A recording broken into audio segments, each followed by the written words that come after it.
Welcome to another fun-filled episode of Black Opinions Matter, motherfucker. My name's Amin Hassan. I'm joined as always by Big Jerv and Blk Tray. Big Jerv on the production, as always.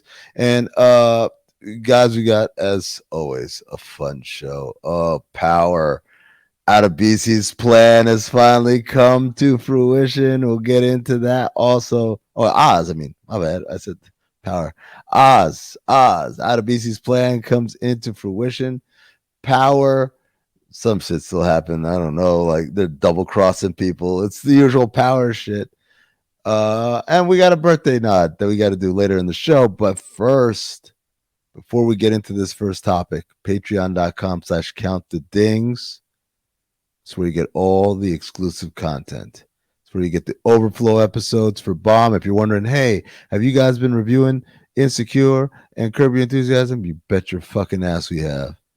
But we do it on the Patreon, on the overflow. So you got to be a Patreon subscriber at patreon.com/countthedings. It's also where we have the Cinephobe special edition episodes. Jack and Jill is what we did last month for Thanksgiving. December, ooh, it's Christmas, it's New Year's. We'll see where we're going to go. I think you're going to like the special edition December episode. So if you are a subscriber, thank you. If you're not a subscriber, why are you wasting time? Go ahead and get there as soon as possible. But I want to start here today, guys, with the versus between Bone Thugs and Harmony and 3-6 Mafia. I did not listen, but if you told me that those two were going to be in a versus, guys, am I alone in thinking that 3-6 Mafia will wash the ever-loving fuck out of Bone Thugs? Can I apologize to y'all? Okay. Don't tell me you thought that Bone was going to wash. We had this conversation months ago. Y'all got amnesia, and I was riding. We just old, bro. We just old. Okay, but long story short, yes, I was rooting for Bone Thugs, and I let my nostalgia get the best of me. Like this songs. Wasn't. This is the thing. Yes. No. Here's the thing. It was not a good matchup. I don't care how it would have been coached. The flow of the music, you know what I mean? Like Bone is known for anthems and weed songs, and 3-6 Mafia is culture, influence, like a lot of shit that's going on there. That they honestly lucky that the venue was in LA, because they would have even got even more cracked if it was in the South. Oh, for sure. No. Yes, for sure. Like with the crowd in LA being so too cool to just even. Yeah. It was like watching a Lakers crowd. You know what I'm saying? Yep. They were too cool to even enjoy the music. You know what I'm saying? And it felt like it gave me Source Awards vibes with all them niggas on the stage. Yes, it did. It's funny you said that, because so full disclosure, I did not watch this. I refused to watch it because I just knew I knew 3-6 would just wipe the floor of them. And like you said, Bone has literally like 4 or 5 songs that translate to this, right? Like a diehard Bone fan would be like, "Oh, what are you talking about? Such and such album was crazy, and this album." And then, all right, but like I don't remember them songs. And 3-6 was literally my college. I'm assuming yours too. Yeah, Jerv, I've got the playlist in front of me, and this is a fun game we're gonna play here. All right. So first song out the gate was 3-6. Who Run It? Banger. Bone Thugs responds is No Surrender. Never heard of that song in my life. Never heard of that song. Trey, do you know that song? Yes. Whoa, how's it go? Whoa, no surrender. It's not a great song to use, but it's a cult song. Like if you're it's a cult song that you play after Who Run It. Listen, they were Who Run It just sets the tone, bro. They were so in their heads as far as like, oh, we the shit, to a point of like they didn't play the music to like, hey, this is actually going to be discussed. They played the music as if it was like a concert, and like, you know how you playing some album of your favorite, you know, like you got a DJ, right? And you know the DJ. We walk into a spot and it means like, oh, my boy playing some shit, and he plays some shit that you and him would only fuck with. Right. That's how Bone was playing music. Like, okay.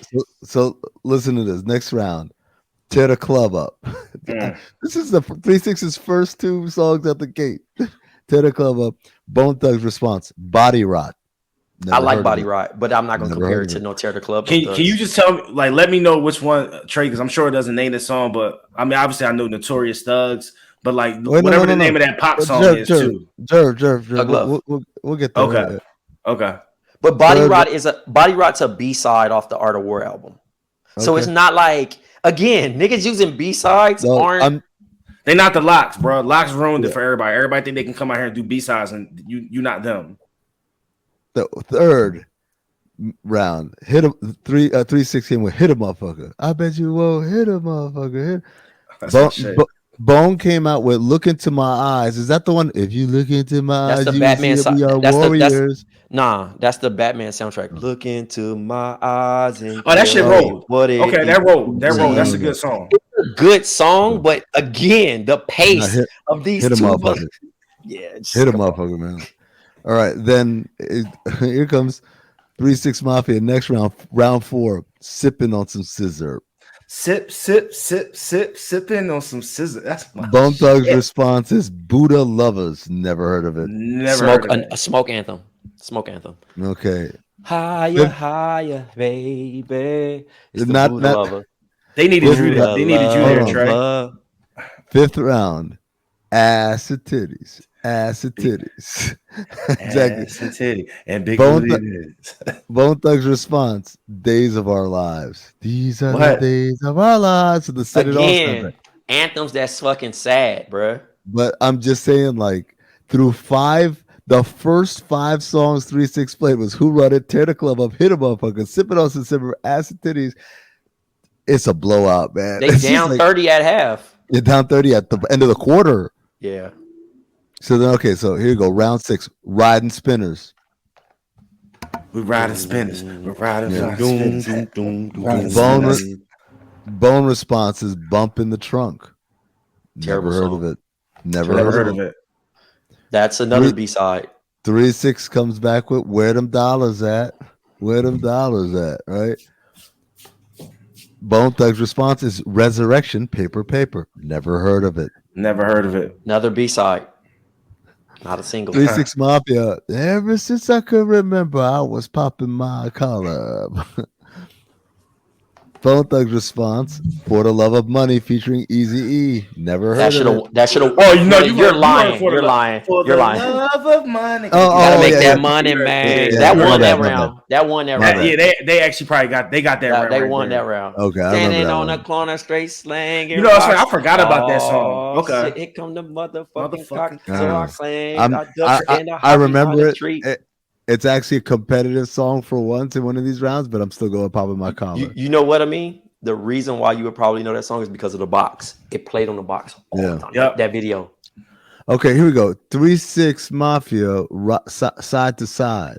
I don't remember. This is round. What's that? That was that's a throwaway song for them. 8, 9, side to side. I don't remember that one. That's round 9. Is the first song I don't remember from 3 6 Mafia, and they came back. Bone Thugs came back with "Riding," the Chameleon, "Riding Dirty." Great song. They won. So they got 2 wins on that. Okay, so you're 7-2 through 9. Hey, I mean, you've heard "Side to Side." I just put it on. You heard "Side to Side." It's not beating "Riding Spin." I mean, "Riding Dirty." Though. Yes, I do. I remember that. All right, cut it off before we get sued. Yeah, I got you. 10 seconds. But yeah, it's not beating "Riding Dirty." Yeah.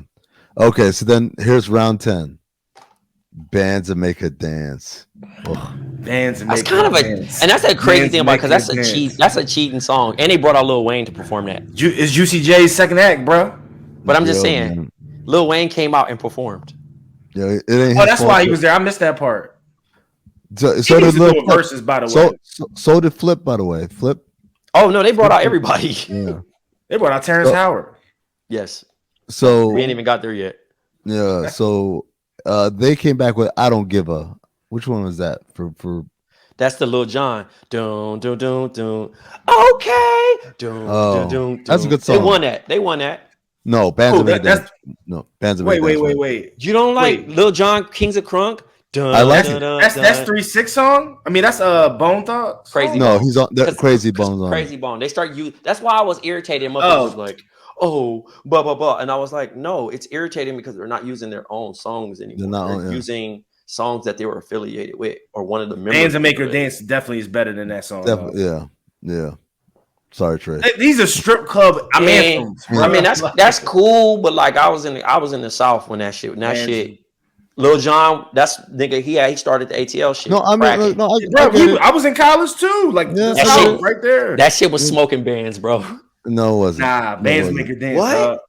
In the club, motherfucker. I don't give a fuck. Pussy ass nigga. No, that shit. You know Trey, all right, here you go. You know what it is, Trey? It's one of the ones where like, yo, that's a banger, and Bands That Make Her Dance. That's one of the ones where it's like, yo, it can literally go either way depending on your preference. Yeah. Okay. There you go. If you with the hoes and you with some niggas that's eyeballs that's yellow. Through 10 rounds, you got 7-2 with one tie. How about that? That's cool. Sure. All right. So then they come back with Drake Knife Talk, with Project 21. Pat on it. Yeah. Project Pat. Oh, again, and then another song that they shouldn't have used. Oh, they went back to. How do they do this? They went back. They switched the rounds. Oh, but then the next thing was Chicken Head. Yeah. Chicken Head's a banger. But what did Bone go back with? But Bone came with Thuggish Bone, so I'll give them that one. And they brought out Tasha. They dug up Tasha. Oh my God. That was tight because I don't know. Niggas thought Tasha was gone. They found her. She came out, so I was gonna get him off. I was gonna give him that round off the 7-3-1. There you go. So then next round is Zip and a Double Cup. That's versus, right? And a dope cup. No, that's I'm getting high as fuck. Yeah. I'm getting high as fuck. That shit ain't. All right, what's the? I don't remember that one. It's new. It's one of Wiz. It's one of Juicy J's. Yeah. Oh yeah. Okay. So then Bone comes back with Bud Smokers Only. Never heard of you. That's a B-side. That's a weed anthem. All right. That's not a good rival song, but it's cool. But like that's weed don't get no better. When you're down 7-3-1. Again, you got to scrap the game plan. Not only that, but also you see they played a weak one. You got to win so like they went weak and still won. If you're 3-6, you got to feel really good.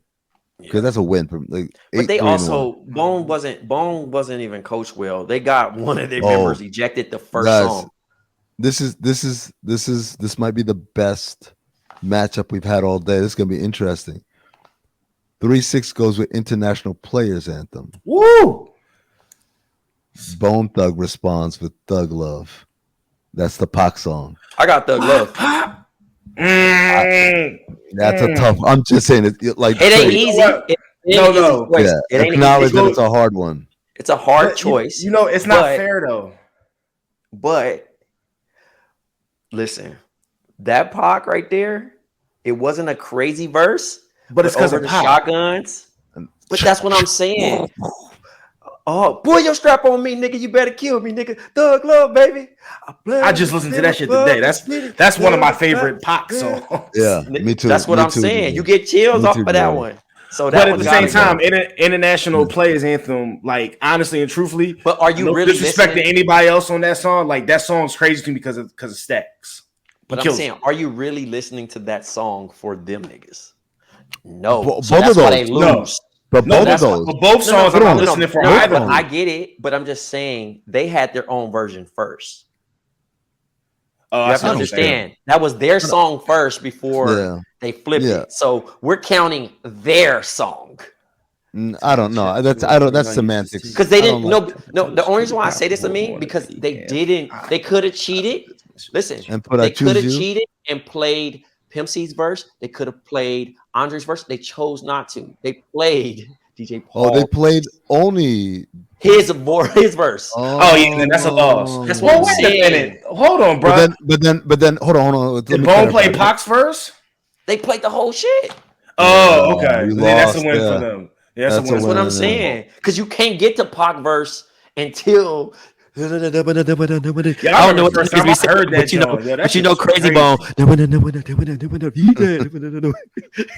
He started getting into his bag, so I'm gonna give it to Thug Love because they tried to ultimately flex and throw Paul shit on there. We wanted to be like they tried to shoot from half court. Yeah, they were showing out. They did the Nick Young. Where it's like So 8-4-1 now. It's 8-4-1. See, he's so closer next, than we think. Yeah, so then, it is. then you got Crunk Ain't Dead by Duke Deuce. I've never heard this song in my life. Duke Deuce is the nigga that be dancing. Okay. He the new Memphis. So basically, 3-6 threw this one away. It's another throwaway, but what they play? East 1999. Oh, East 1999. Easy call. That's a win. East That's a win. 1999. Yeah. That's when they was calling. That's when they was calling them niggas devil worshippers. Oh, yo, hey guys. A little bit of a run is happening here because 3-6 comes with Air Day featuring Wiz Khalifa. But Bone Thugs come with Notorious Thugs. Oh, Notorious Thugs smoked Air Day. Hold on. Did they play the whole song? They played the whole song. They had to play the whole song. Even if they did, it's not even close. It's not close. That's like you're right. Smoking weed, that's Every Day. That's not going to ever rival that. Yeah, I remember. So that now it's a Wiz song. It's Cabin Fever. 8-6-1. Oh yeah, I remember that, John. I remember Cabin Yeah. Fever. I actually like Cabin Fever. It was a good album. Yeah. 8-6-1. It's getting close, man. So through 15 rounds, you got 8-6-1. 3-6 is up. But then so here we go. Round 16. Stay Fly. 3-6. I gotta stay fly. That's okay. Yeah. And what did they rival with? That's okay. Mo Murder. Slap. I give Stay Fly. Yeah. Mo Murder cool, but they fucked up on that because they didn't. You know what they didn't play Stay on Fly that? is a vibe, yo. And I hate they didn't using play that phrase. that would have been great to rival that first of the month. They didn't even use that. They didn't play first of the month in their 20 songs. Nope. Oh, they lose. Okay, listen to this. Okay, so next round is Hard Out Here for a Pimp. You know it's hard out here for and they brought out Terrence Howard versus Friday, Busy Bones song. Never heard of it. It was off the soundtrack of Friday. No, it's not. So that's gonna be 10-6-1 at that point. Jesus. And then now this is an interesting one. Dark Horse versus Breakdown. I'm going Mariah Carey Breakdown. Yeah, easy call. Breakdown. Got Mariah on it, bro. Yeah. I thought they was gonna bring her out, but she wasn't gonna go to that ghetto ass function. Hell no, not with no caution tape between both of them. No, she got Christmas to get ready for also. Mm-hmm. Did Katy Perry come out though? I couldn't. That was a crazy flex for niggas to play Katy Perry. Yeah. Niggas was like, "What is happening?" Juicy J was wilding. Shut the fuck up. 10-7-1. Then they got Half on a Sack versus Weed Song. Weed Song. I don't know either of them. I don't think. I'm going Weed Song. Okay, 10-8-1, and here we are, round 20. Slop on my knob, the corn on the cup. Versus the Crossroads.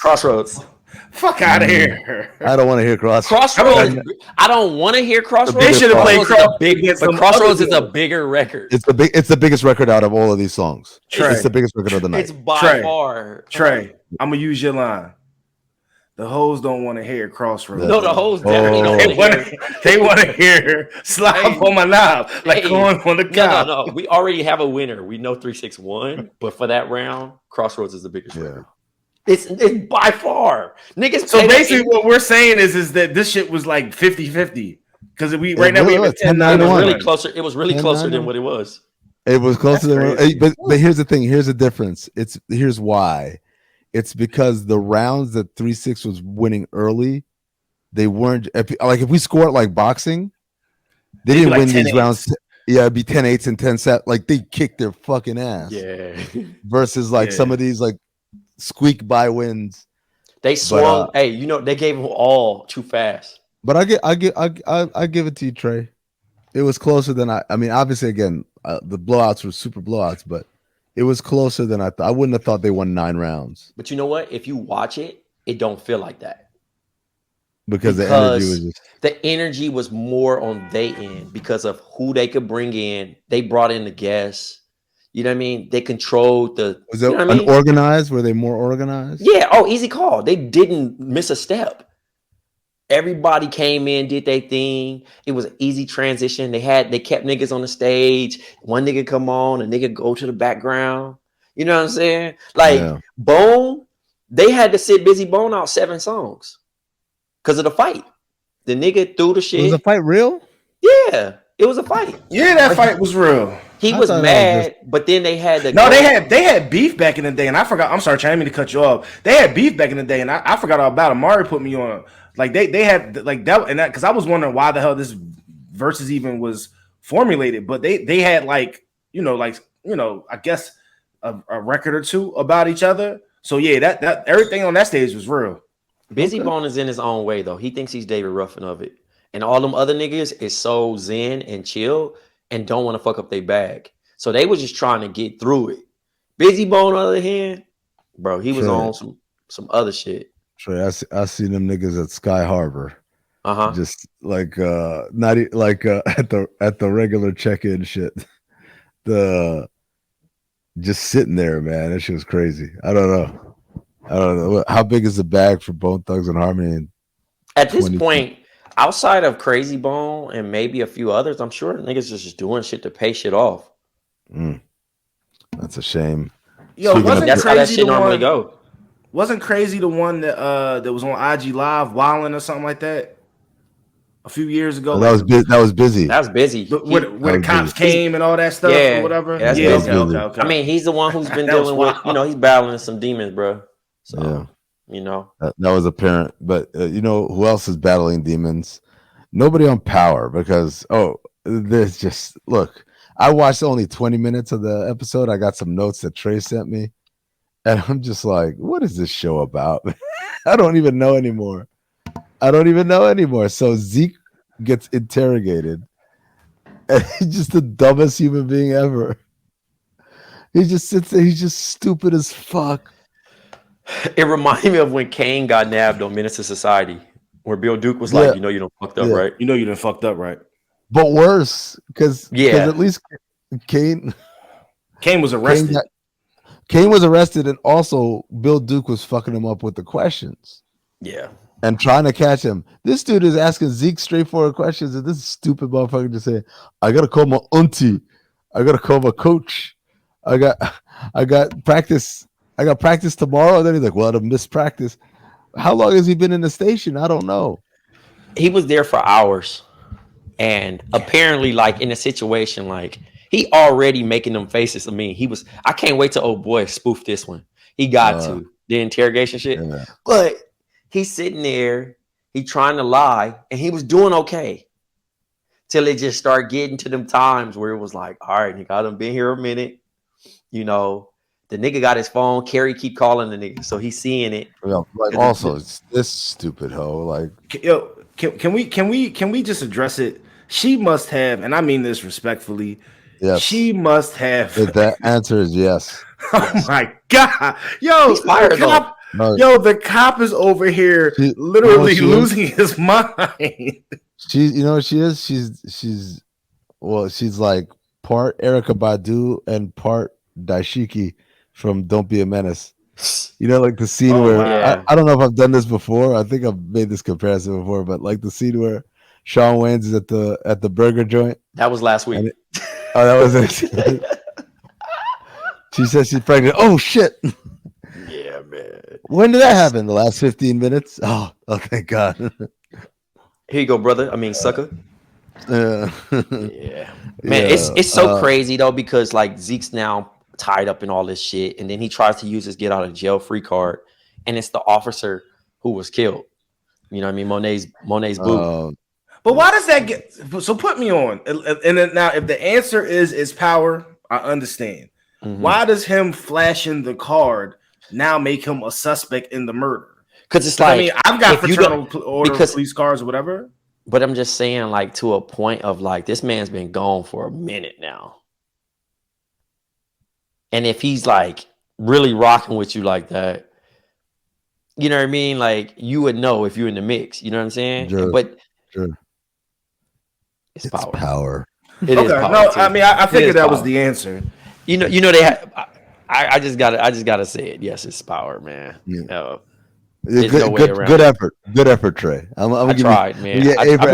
I be trying to save this show to make a little bit of logic, but Trey was playing power. Twister there. He put his red left foot red dot. He over here. Yeah. Let's see what else is happening. Tate does big favor for Tariq. That's him getting him down to Child Protective Services for them to tell him to go fuck off. Yes. Yeah, that was the favor. Like that was. Well, no, he honestly figured he basically kind of played him, right? Yeah. He made it seem like, oh, I was going like, figured like get it done, and he was going to hand over. They were going to hand over his sister. Well, he played into right where he needed him. You know what I mean? And in this particular situation, obviously, he says, you own credit, my brother, because I got you. You know what I'm saying? I'm pretty sure his brother's going to get a little snoopy and kind of mess it up for him because they always zoom in on him whenever he sees Tariq or something suspicious, and his brother's making that face. So I'm interested to see how that is. But then Tariq finally uses this. He smartens up so he can get the buns and uses his sister as an alibi of why he's always getting calls. My man, congratulations on the sex, Tariq St. Patrick. Congratulations, my man finally closed. Yo. It only took 2 seasons. It took forever. It took forever, man. Congratulations on the sex. And all he had to do was pull out his draw 4 card. Like he had to go deep in the bag just to get them, yo. That's crazy.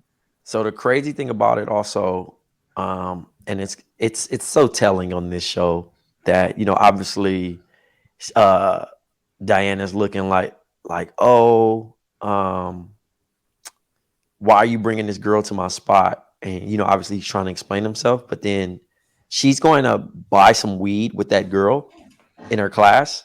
And then she's going to find out that it's at her spot. You know what I mean? Wait, they don't sell weed. They sell everything else. They sell everything. I didn't know. I thought he was just selling, The thing is what's going to out Tariq is that Diana knows that's her spot. And he's the only person that knows about this spot. So the fact that everybody knows on campus now about this spot is going to tie Tariq to the core. And she's going to confront him about selling drugs on campus after he gets out of this mess. Okay, we've got a note here that says Davis now represents the Tejada family. Is he trying to get Daddy Tejada out of jail? Or no, what? he basically is, because it's going to be Sax is fucking that chick again and getting more info. But he finds out that Tejada was the person that put Tejada in jail was probably corrupt, and now they're going to like mix it up where Miguel Tejada actually comes home now. Miguel, is his name Miguel? Miguel Tejada, the baseball player? I'm tripping, not Miguel Tejada. What's his name? I don't know his first name. I don't know why I said Miguel Tejada. It's like Alonzo Tejada or something like that, right? I hope it is, because if not, we just stereotype the shit out of people. Yeah, I'm sorry. I apologize for that. I don't know why that name came to my mind, but yeah, like he's eventually going to get out of jail, but Davis kept him on because he's telling Sax like, why do you want to get this man out? He's a repetitive drug dude and manslaughter, and basically he tells him money like basically a recurring repeat business. You know what I'm saying? So in this particular situation, now that Zeke, they went and Tariq got Zeke. I mean, basically got Davis to represent Zeke. Now he's in it for double. So when he gets Tejada out, he's also going to be working on Zeke's case. So he's locked in regardless. Got you. There's a scene early where Kane goes to a party at Mecca's house because it's Mecca's cousin, nephew. I don't know. It's his birthday. That dude talks a lot, like most other small characters in Power. He ends up getting choked out in the middle of a lap dance, which has to be pretty embarrassing. Does anything he say come back up in the episode? Because he mentioned like, no. It doesn't come out, but it's eventually Kane's gonna find out that what's the name's fucking with his mom, that Mecca's fucking with his mom. But then also, is Kane gonna try to kill Mecca, or is he gonna tell his dad and then they gonna kill Mecca? Yo, so I actually think Mecca. What's his name's Mecca? Yeah, it's really Kane's dad. So yes, I think that, and is that what we're in? We're repeating like storylines from like season. No, that's Kane's dad, bro. Like 100%. That's Kane's dad. Like 100%. That's Kane's dad. 100%. But so dumb, that chef is more than a chef, my man. Oh, for sure. Yeah, I low key think the chef might actually be like the real plug. Yeah, just like cooking. He might be a front man. Let's see what else we've got here. A couple more things you got here for me. He said Brayden comes through for Tariq twice, but is it enough? It's new way to sell drugs through a 3D printer. That sounds just too powerful for even me. So they made a 3D printing brick, right? That's up there on the roof, and basically it's a safe box. Like you scan it, basically like Cash App. The thing opens and they deliver it, and then they put the money. It's the most power shit. But it's supposed to be not connecting them, you know what I mean? And it's a good way to stash the supplies and stuff. But then also Tariq needs 30 grand to get in basically prove his income of that he can get an apartment and take care of his sister. Yeah. I'm sorry, Tariq doesn't have 30 bands. I mean, in the game that he's been doing it for like 2 years now. No, but this is the thing. He has it in his trust. He has to graduate from college. No. I get that. I know that, Brett. I'm talking about. All right. So since Tariq's in his second year, apparently, right? Yeah. Okay. He's in the second year of selling literally everything on campus. He seems to have literally. But he might be selling. He might be saving that for some like big thing. Who knows? Well, getting your sister back might be the big thing he needs to spend. It might be, instead of a watch or something. But as Diana said, he's selfish. He care, but he fake care. Yeah, I don't think Tariq's selfish, for real. Yeah, he is selfish as fuck. Nigga, his sister dead. Nigga, that nigga was making all them decisions by himself. Come on, Jerv. First of all, baby girl got herself. Well, no, excuse me. That's not baby girl. Whatever her name was, she got herself killed because she was Raina. Yeah, she got herself killed. Yeah. She should have just stayed her ass home like she was supposed to. No, but bro didn't care. He moved on the next day. He was regular. He really did. Okay, he was regular, bro. He ain't lose no sleep. Nigga, anybody that died, that nigga just keep it moving. He's selfish as hell. The other thing that you have here that Brayden did apparently, Trey, was, let's see, where'd it go? Becomes president of fake business to pay Tariq. Yeah, so what he does, what he basically did was sign off, and it ends the episode that way. He got Brayden to become the president. You know, the guy that helped him create the core shit or whatever thing. Remember the gay dude that was messing with the old dude that ended up taking over the business? That's been helping him throughout the season. Yeah. So he comes back and he says, like, I need you to create this business, blah, blah, blah, to get these like legit check stubs. And he's like, oh, it's gonna cost you 30 grand. And he says, you're gonna need somebody that you trust to become the president of this business. So Brayden signs off. So now Brayden basically is the owner of this company that's paying Tariq the money. Yeah. Legit. Gotcha. So he'll have an income to show, the foster care, like, hey, right, I'm suitable to take care of my sister. Okay. All right. Well, there's power for you. Let's wrap this thing up. Will we talk about the manipulation for Kane? What? No, I mean, other than him being the one that switched out the fake drugs and Kane's got the plate right now. So Mecca's basically told Kane, in order to get to Tariq's heart, you have to basically get to Brayden. And what he's basically telling Brayden is like, oh, you gonna answer to your boss? Like, I get it. You got to do this to your boss and blah, blah, blah. And now he's like, they were short, right? And he knew he had to bring a certain amount of money. I mean, a certain amount of money back to Tariq. He's like, oh, your boss calling you. So he pulls up on him with the two strippers from the party and basically double what he was supposed to get. You know what I mean? And some. And he tells him like, come get down with me. Come party in the streets. So he's basically trying to get him to cut Tariq out, but then also turn on Tariq so that he can have control over Tariq. Because that's right now Kane's main thing that's bothering him with Tariq is that he can't control Tariq. Right. And that's power. That's Yo, I just had a moment. I realized what's going to happen. Brayden's going to end up killing Kane. Brayden's going to end up killing Kane. Yeah, Brayden's going to kill Kane. Kane will find out the dude's his pop first or something, but he'll want to kill him. Brayden, and somehow, some way, in a power fashion, will be there. He'll kill him instead. And now Tariq and Brayden now have X'd out the middleman, are going directly to the plug, and now they can take over, whatever they're going to take over. Book that one. All right. That was powerful. All right, let's bring it on home with some Oz talk. Adebisi's plan finally works. They get a black man in control of Emerald City. Martin Querns, aka Dirty D from the Pootie Tang movie. Low down and dirty, boy, you know what I'm about. Stay out my way and keep my name out your mouth, because I low down, dirty, half-ass dirty. Nigga was eating dirt and shit. Yeah, he's wild. He's the dirtiest fucker I've ever seen in my life.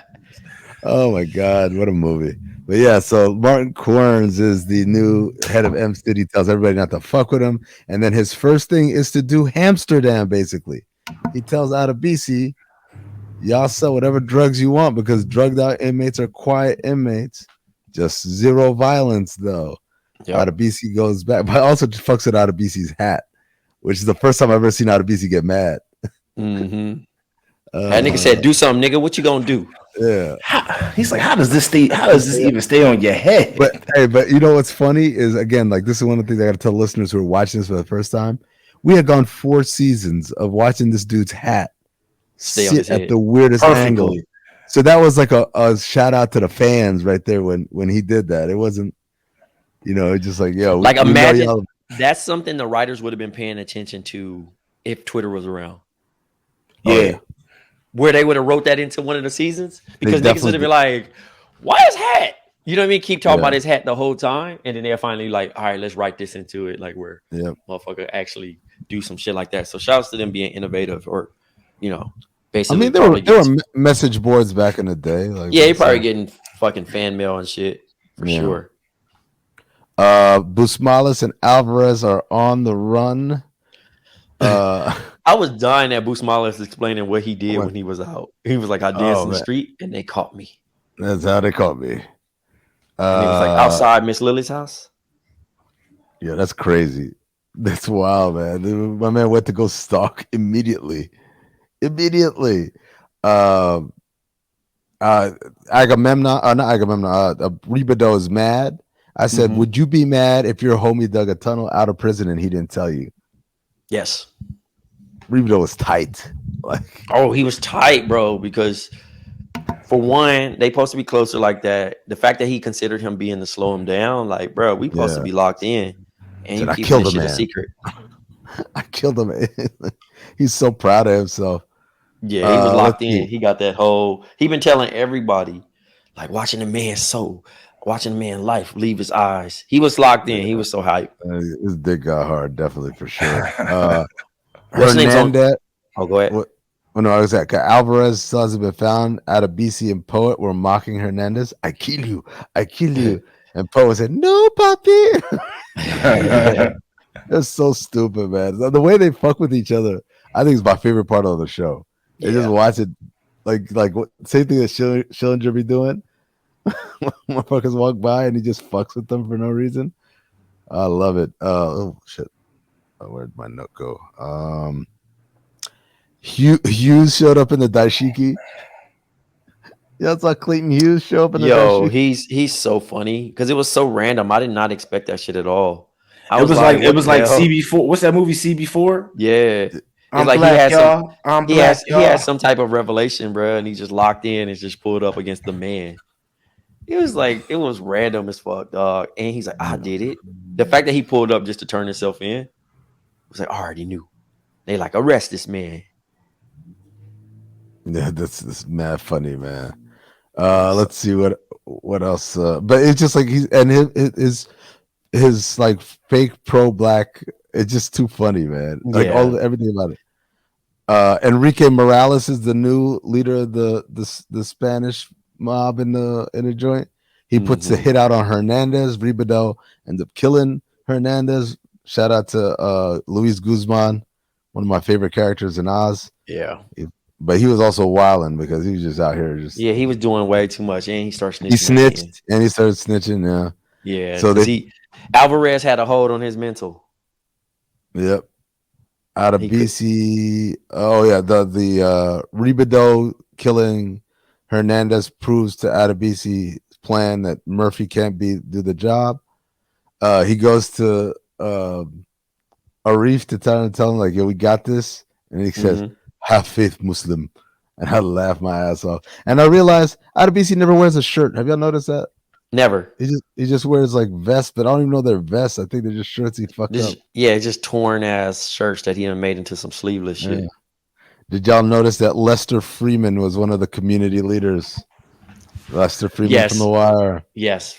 I love when I see all these like random HBO people. Yeah. Yeah, no, they're company people for sure. The funniest shit though is when what's the name pulled up and he was like, "Look at you like a Zulu." Yeah. Everybody's mad disrespectful of this show. It was so disrespectful, that show, dog. Let's see. Desmond Mobay moves Augustus Hill's chair, and Hill spazzes out on him. Spazzes out on him. He's like, everybody's fucking with me outside the cell. I don't need you fucking with me inside the cell.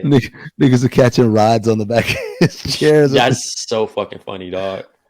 It's rude, but it's funny. Like, it's weird that prison seems to be like, beyond like the murder and all the drugs and stuff, like a lot of it feels like high school. High school, right? Yeah, for sure.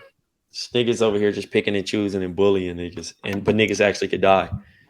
So what's his name? Mobay, Desmond Mobay. Well, that's his fake name. I don't know I can't remember what his cop name is. But he goes in, he talks to Leo Glenn. Glenn's like, now, he's like, they're testing. He's like, now you can't do drugs as a law enforcement officer. He's like, no, don't worry. We have ways of making it look like we did it. And literally, they made his ass. He made that nigga do 3 lines, bro. He was cooked. Now he hooked. Yeah, put him that. And then OD'd and got sent to the cell, thrown in the hole, throwing up and stuff. And he made it seem like he got it under control. Yeah, I'm like, absolutely not. Nah, because once they beat his ass and used him as a punching bag, that nigga got high again. He was supposed to fake it and really took that shit and was like, oh, yeah, they got you. You out here smoked out, bro. Yeah. Let's see what else. They won the class action lawsuit for $45 million. $45 million. Everyone's happy. Saeed's a little mad though, because he wasn't the one who won it. Did y'all peep that when he was like, I'm working with so and so? I was like, oh, get out of here, man. Like, stop being a bitch, Saeed. Saeed be killing me. Let's see. Then Patricia Ross tells him that she's leaving. She's moving to California. Oh, it is 250 grand. She's gonna start a new life. I'm like, for 250 grand? Damn, I miss the 90s. 250 grand? You start a whole new life? Yeah. Wait, I missed the bread. When did she get the Ross is the one, the white junk. Yeah, okay. Yep. I thought you were talking about Carmela Soprano. No, she's done. She's written. Yeah, that was last week's episode. And then Kramer gets a new trial because the judge says, yeah, man, like the super homophobic juror basically made it so that he shouldn't get it. But here's a crazy thing. He really gonna get out. He really gonna get out. Ribido was like, yo, you sure you want to do this? And he's like, vision. Nah. He's gonna go to prison. And like, but then what happens? The cop that was on the case says that, like, it says that we planted a fake murder weapon because we couldn't find the real one, and so the whole case falls apart. My man gets out of jail, and Saeed feels bad because damn, he didn't think it was actually gonna happen. Shirley Bellinger's on death row. My man Moses across the cell is beaten off to live porn because Lil Presti getting in them guts. And we find out that she was raped by her husband's father, by her father-in-law. Yeah, that's crazy. Really crazy. And then finally, I think the last couple things that happen is Dr. Nathan gets raped. Yes, on a walk home. She's trying to put it. She's trying to put it on O'Reilly, but he didn't actually do it. But he says he did it. But he accepted it so she can move on. Yeah. Also, Schillinger finds out that Beecher was the one that found Hank, thinks it's some sort of like part of a plan. And so he kidnaps has the kids kidnapped, chops off the hand, sends it to them in the mail. Damn, Schillinger, you crazy. Yeah, he wilding. I felt like that escalated kind of quickly. But like if you're Schillinger, that's like, yeah, man, like I don't trust this dude at all. That he go be nice. That's why like the whole plan from the beginning. They were like, oh, do it and don't tell him. That's why he'll know it's sincere. Like, no, that way. No, that's not how any of that works. Yeah. Oh, and they finally they executed Shirley Bellinger, but at the last minute she was like, she didn't want to die like that. That was kind of crazy, man. That was wild. Yeah, that felt wild. Real. Yeah, because she's not like because she's been cool about why don't y'all just kill me like the whole time. Yeah, she saw that called her bluff. She saw that news like, oh hell no. They had the conversation about was that originally how she was supposed to go? No, they gave her lethal, right? They gave her the choice. They gave her the choice. She chose it. She wanted to go hanging. But the question comes up: how would you want to go? Did we have this already? Did we do this? I think so. I mean, we've obviously. How would you want to be executed? If you were on death row and it's going to happen. Well, how would I? Yeah. Because they had that conversation in the show too. So shit, probably lethal. I want something instant. Bro. Lethal ain't instant, bro. Oh, it ain't instant. What is the one that's instant though? Hanging. I mean, because your neck snaps instantly. Your neck snaps and you're done. Okay, so yeah, I'm out of here. Let me go like that. But like hanging looks so weird though. Like it that's looks the thing, like, crazy. Lethal feels normal. Shit. Yeah, but hanging exactly. That's like some wild ass shit. Jerv, what would you do? Firing squad? That shit would hurt. Jerv would like, yo, I don't want to die. I don't want to. You be like Shirley Bellinger? Like, no, I changed my mind. No, I mean, I guess it'd be that because I don't believe that lethal injection. Like, I feel like that's probably way worse than they make it out to be. And then something about I don't want to get shot. That's never been something I've wanted to do. So I guess getting hung. Like, is there something else that can happen? Like, can they like gas chamber is another one? Can they do the gas chamber while I'm sleeping? Can I go to sleep and just never wake up ever again? I mean, you could try to take a nap. I don't think it works like that. I don't think they're like, well, today's my execution day. Time to get some sleep, some Z's in. Let me take some melatonin real fast. Knock me out. Yeah, I don't know. I think I'd do gas chamber. You cough a little bit and then you just die. That's ass. Or maybe because like hanging, just like I know it's like probably the most painless one, but it's like just seeing it happen or seeing you like you walking up to it. Like I don't want to see that shit. Gallows and shit. What if they fuck up? That's the other thing. Well, then you're like, what you call it? You're like, what's his name that was supposed to die but didn't die? In Shawshank or no. Well, this in Oz. Is it Beecher? Did Beecher try to kill himself? No, the one that was just mad about the fucking not going. Oh, Rebadow, because Rebadow was supposed to die. He the lethal injection didn't work on him. Yeah, that's right. He's like, that's right. They didn't work on him, and then like they overturned the death penalty or whatever, and then so that's why he gets visions and shit. Man, it's warming up on us, but Alvarez is still on the run. They still gotta find. By the way, did y'all see when they brought Busmalis back? Then it was like a champion and shit. You had teased that to us for a little bit, and yeah, he comes back. I like his little fisherman hat. He dressed like a mean Leon Dior model. They always have him dressed like that. That's funny.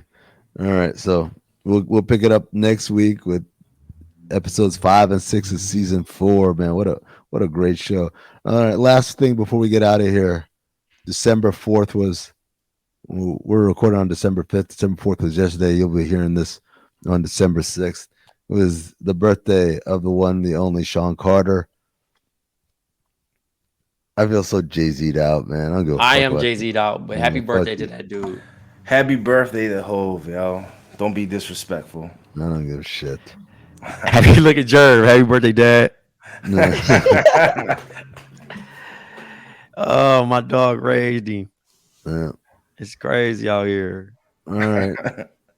As a reminder, patreon.com/countedthings. Please make sure you're subscribed. You're getting that overflow episode that we drop every Tuesday. Talk about Insecure, talk about Curb Your Enthusiasm. You're also getting those Cinephobe special editions that are coming out. For Blk Tray, for Big Jerv on the 1 and 2s. My name's Amin. Stay black, motherfuckers.